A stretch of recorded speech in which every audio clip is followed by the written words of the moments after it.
Mən məhləm məhla deyəndə sən deyəcəksən bir kəs Zəhra. Hamıza qurban olaram sizin, hamıza qurban olaram. Əlini atacaqsan, vuracaqsan siyyə. Ey müsafir gözüm, sənə qurban ola. Evindən düşübsən, gecə yarı yola. Ey müsafir gözüm, sənə qurban ola. Evindən düşübsən, gecə yarı yola. Məhləm məhlum, necə Zəhra. Məhləm məhlum, necə Zəhra. Bir göz aç versən da ağlayan Zeynəbə, göz yaşın surətə bağlayan Zeynəbə.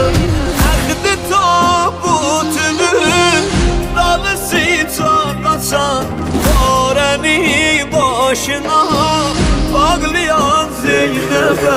Məhləm məhlum, necə Zəhra. Məhləm məhlum, necə Zəhra.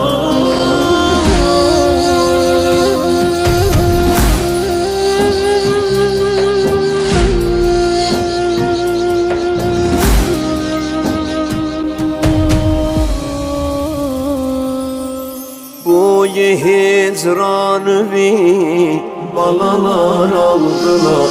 4 günün 4 balon anasız qaldılar. Bəhr edənlər kimi gedirsən niməşəm, başlara qızlarun qarovi saldılar. Başlara qızlarun qarovi saldılar. Heç ana sən kimi balasını atmayıb, bəhri qəmdə üzüb sahilə çatmayıb.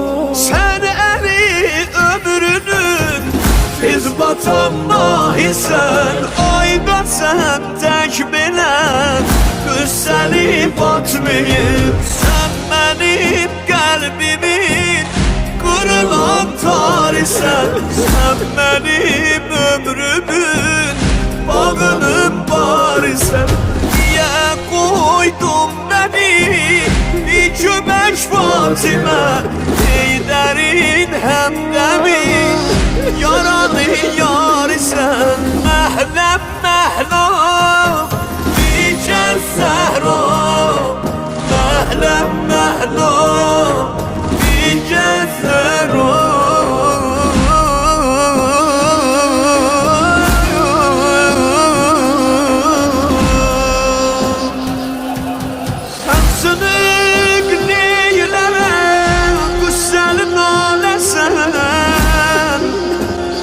Sən gözümdən düşən qəmli bir şanəsən Fatimə.